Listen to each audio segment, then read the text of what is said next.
Assalamualaikum warahmatullahi wabarakatuh. Ini adalah contoh aplikasi Excel dengan menggunakan formula Excel sederhana untuk pembukuan bendahara BOK di Puskesmas. Aplikasi Excel ini yang digunakan eh, bendahara BOK Puskesmas ini adalah mengadopsi dari Permendagri tentang pengelolaan dana kapitasi JKN, karena informasi dan bocoran yang ada bahwa pengelolaan dan pelaporan dan penatausahaan dana BK ini adalah mirip dengan pengelolaan dana kapitasi JKN. Aplikasi Excel ini juga merupakan aplikasi sederhana dan bukan juga berarti paling benar, dan bukan juga untuk membandingkan aplikasi yang teman-teman sudah pakai. Ini hanya sebagai bahan pembelajaran saja, dan juga berbagai hal dalam aplikasi Excel ini berdasarkan dari penafsiran pribadi, bisa saja mungkin salah. Jadi kalau teman-teman mungkin ada koreksi, mungkin bisa masuk di kolom komentar.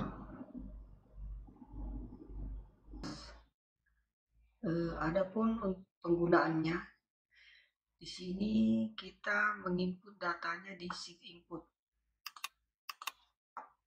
Setelah kita mengisi data di sheet input, untuk laporan BKU-nya, sisa kita tinggal pilih bulan apa yang ingin kita tampilkan. Misalnya di sini kita pilih bulan Mei, maka otomatis BKU bulan Mei akan muncul dengan saldonya di bawah. Jadi di sini kita tidak menginput lagi transaksi. Begitupun juga di buku pembantu, kita sisa pilih bulan yang ingin tampilkan, kemudian pilih jenis buku pembantu, maka dia akan tampil secara otomatis. Begitupun juga di buku rincian objek, tinggal kita pilih bulan, kemudian rincian objek apa yang ingin kita tampilkan. Begitupun juga di SPTJM-nya, kita tinggal pilih bulannya, maka otomatis akan muncul nilai SPTJM-nya. Terus di laporan penutup pangkas, kita sisa pilih bulan. Kemudian di berita acara pemeriksaan kas pun seperti itu, kita tinggal pilih bulan, maka nilainya akan muncul otomatis. Kemudian di laporan realisasi juga seperti itu, akan muncul juga otomatis nilai-nilai belanjanya dan nilai realisasi. Di sini juga ada format SP2B. Di sini tinggal pilih bulan yang ingin kita tampilkan atau ingin kita cetak, di mana SP2B ini adalah surat permintaan pengesahan belanja yang ditandatangani oleh Kepala Dinas Kesehatan untuk diterbitkan SPB. Ini adalah format SPB.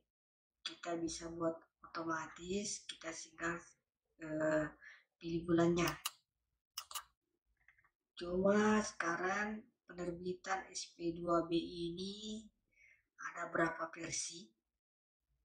Ada versi bahwa SP2B-nya ini rekap dari keseluruhan puskesmas. Ada juga bahwa SP2B-nya ini diterbitkan per puskesmas dan per bulan. Nah, kalau dalam aturan JKN yang terbaru, SP2B itu diterbitkan per triwulan. Jadi dalam 1 tahun SP2B itu hanya ada 4. Dan dalam satu SP2B itu merekap keseluruhan puskesmas, bukan per puskesmas. Kemudian untuk SPB-nya otomatis mengikuti aturan dan nilai yang ada dalam SP2B yang diajukan oleh Dinas Kesehatan. Jadi tergantung dari teman-teman yang memakai. Apakah mau diterbitkan per puskesmas per bulan atau diterbitkan per bulan tapi merupakan rekap dari keseluruhan puskesmas. Jadi kita cuma input di sheet input. Cara pengisiannya misalnya sebagai berikut. Transaksi pertama adalah penerimaan dana BOK saldo tahap pertama. Di sini rekeningnya sisa kita pilih. Karena ini adalah penerimaan, maka kita pilih kas bendahara BOK. Kita isi tanggal masuknya uang di rekening puskesmas. Kemudian nilainya. Terus transaksi selanjutnya adalah transaksi belanja berdasarkan tanggal transfer ke rekening penerima. Contoh di sini belanja perjalanan dinas. Jadi di sini kita sisa pilih rekening belanja yang akan kita pakai. Di sini rekening perjalanan dinas. Kodenya nanti otomatis muncul. Kita isi di pengeluaran. Kemudian keterangan. Ini keterangan sama dengan nilai uraian di kitansi. Terus program tinggal kita pilih apakah program manajemen puskesmas atau UKM esensial primer. Kemudian sisa anggaran ini pun otomatis muncul bulan. Nah, di sini di buku pembantu kita pilih buku simpanan bank. Karena transaksinya ini kan transaksi bank, bukan transaksi tunai. Terus jenis transaksi kita pilih belanja BOK. Sedangkan terima transfer tadi kita pilih pendapatan BOK. Kalau untuk terima transfer dana BOK, baik tahap pertama maupun tahap kedua. Jadi pengisian kita cuma di sini pilih buku pembantu, kemudian jenis transaksi. Sisanya ini kita tidak perlu isi karena ini otomatis muncul. Nah, begitupun juga nanti transaksi selanjutnya. Sisa kita pilih tanggal transfernya, pilih rekening belanjanya, pilih nilai pengeluaran, isi keterangan sesuai dengan keterangan di kwitansi, kemudian pilih programnya, kemudian jenis buku pembantu, kita pilih buku simpanan bank, kemudian dia belanja BOK. Nah, untuk transaksi yang harus ada pajak, contohnya di sini belanja makan minum. Di sini kita input nomor bukti itu kode e-billing. Nah, untuk transaksi yang memakai pajak, setelah dibuatkan e-billingnya, maka kode e-billing ini yang kita input di BKU pada kolom nomor bukti. Jadi ini sisa kita copy. Kemudian kita masukkan di nomor bukti berupa kode e-billing. Karena di sini masih pungut pajak. Nanti setelah stok pajaknya kita isi nilainya di pengeluaran. Kemudian kita input NTPN-nya. Setelah melakukan penyetoran pajak, maka kita input nomor NTPN di BKU di kolom nomor bukti. Contoh daripada bukti penerimaan pajak adalah seperti ini NTPN-nya. Maka NTPN ini yang akan kita copy ke nomor bukti. Ini hanya adalah contoh saja.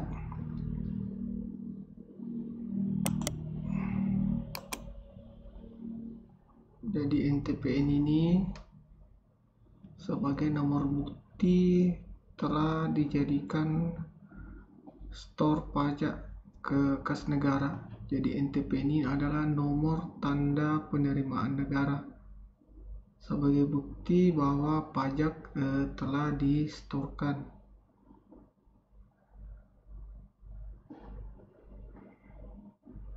Rekeningnya, akunnya tetap kas di Bendahara BOK, karena dalam hal ini ketika kita pungut berarti ada uang yang kita pegang di kas. Maka pada saat pungut dia di penerimaan, pada saat nanti pajaknya telah kita store, maka dia akan masuk di kolom pengeluaran. Kemudian untuk pilihan jenis buku pembantunya kita pilih pajak. Kemudian jenis transaksi kita kosongkan, karena ini adalah bukan belanja BOK tapi pungut pajak. Kemudian kita pilih jenis pajaknya. Di sini sisa kita pilih jenis pajak.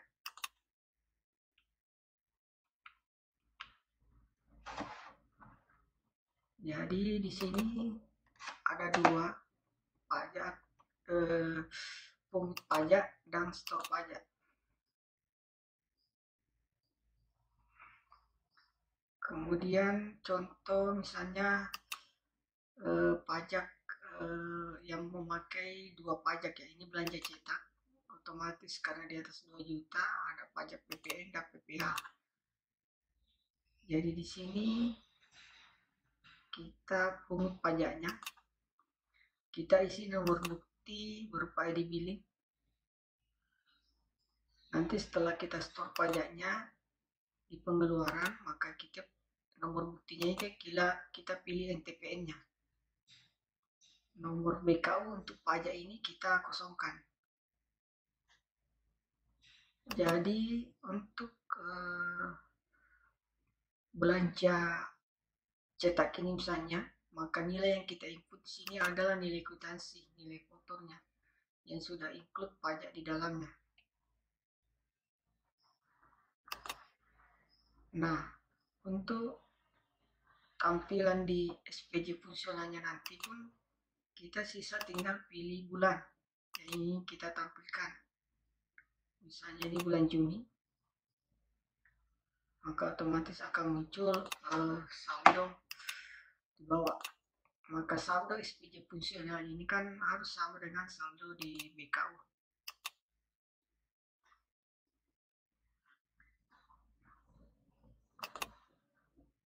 Begitupun juga belanja yang lainnya, kita sisa pilih rekening belanjanya,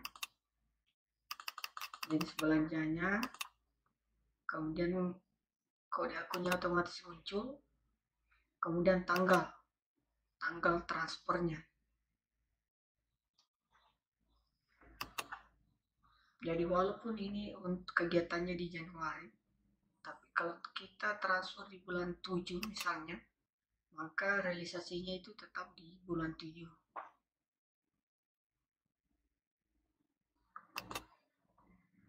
Nah, untuk laporan realisasinya, ini otomatis akan muncul. Kemudian rekap realisasinya dapat kita lihat di sini. Ini pun juga terjadi secara otomatis.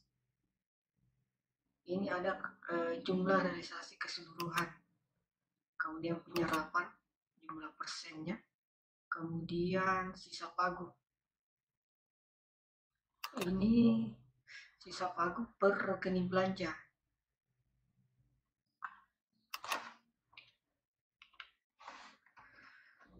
Kemudian ini sisa pagu per program.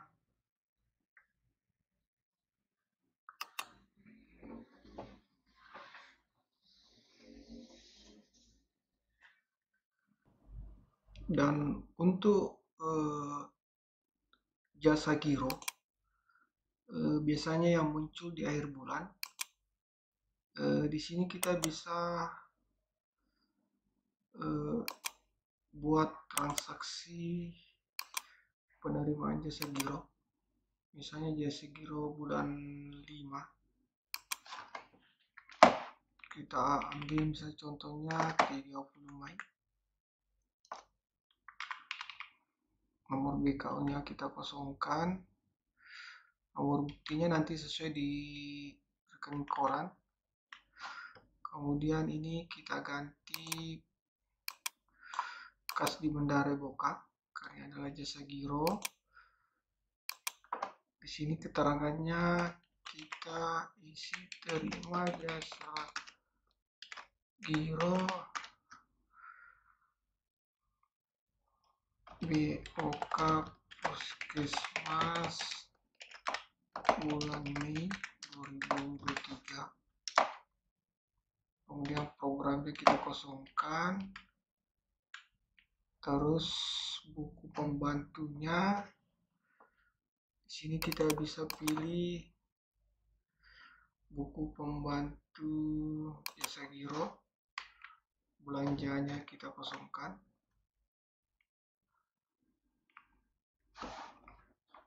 Nah, kalau misalnya seperti ini, karena transaksinya tadi kita insert kolom. Kalau misalnya kita lupa menginput transaksi, kemudian kita lakukan insert kolom, maka di tampilan laporannya, BKU-nya buku pembantu, itu bisa kita lakukan dengan membuka filternya. Filter laporan ini kita buka, terus kita drag ini kolom pertama, kemudian kita copy sampai kolom terakhir supaya insert data di sheet input tadi dia terbaca. Kemudian kita pasang ulang filternya.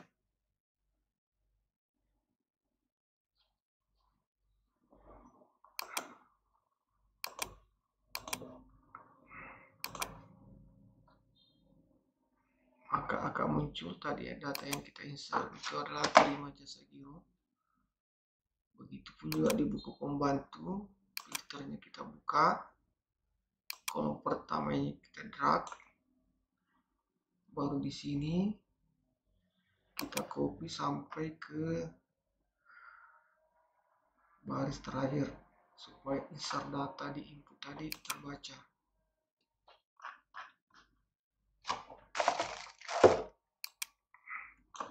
Terus filternya kita pasang ulang kembali, kemudian kita filter lagi. Yang kosong ini kita hilangkan centangnya, kemudian oke. Maka kita lihat di buku pembantu jasa giro. Nah, ini akan muncul.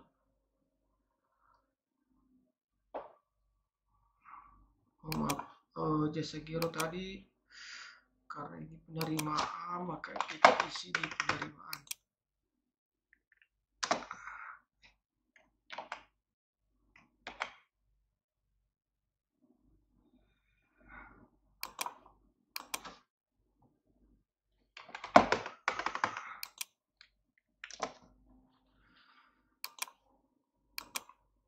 Nah, ini akan muncul penerimaan jasa giro, kemudian saldo jasa giro. Begitupun nanti di bulan-bulan selanjutnya kita input jasa giro, pilih akun kas di bendahara di penerimaan, dan setelah nanti jasa gironya kita store, maka kita input jasa gironya itu di pengeluaran.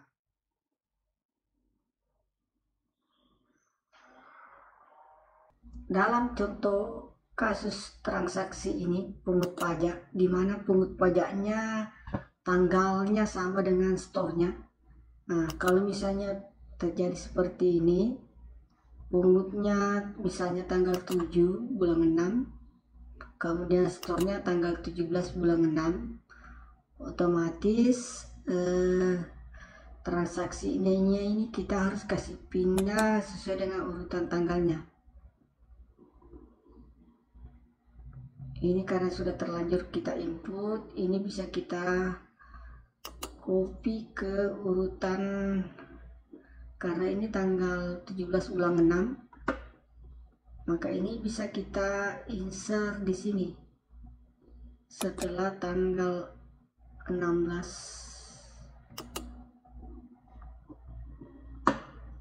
Maka di sini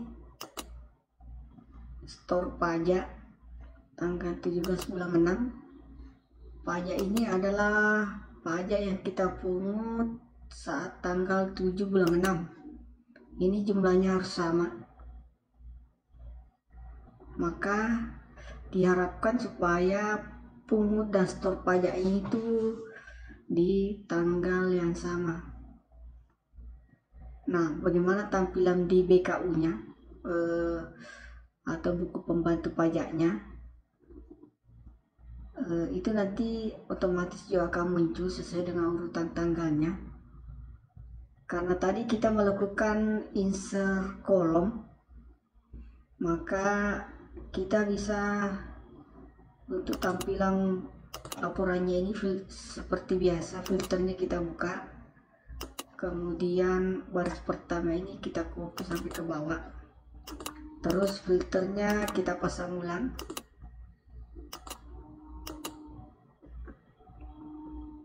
Nah, dalam contoh kasus ini pungutnya ini tanggal 7 bulan 6, kemudian tanggal penyetorannya itu otomatis muncul di bawah tanggal 17 bulan 6. Jadi saldo buku pajak itu 0, berarti seluruh pajak sudah Anda store semua. Kalau misalnya buku pembantu pajak ini masih ada saldo, berarti masih ada pajak yang belum Anda store. Jadi jumlah pajak yang Anda pungut itu harus sama dengan jumlah yang Anda store. Kadang misalnya dalam buku pajak itu terjadi minus, itu ada beberapa hal kemungkinan jumlah pajak yang Anda store melebihi daripada jumlah pajak yang Anda pungut. Bisa saja terjadi pada saat penginputan, ada kesalahan pengetikan angka, nilai yang dipungut, kemudian nilai yang di store berbeda. Jadi fungsi buku pembantu pajak ini salah satu halnya itu untuk mengontrol pemungutan dan penyetoran pajak Anda supaya tidak terjadi selisih. Begitupun jenis buku pembantu lainnya, misalnya kas tunai, karena tidak ada transaksi kas tunai, beda dengan di JKN, maka otomatis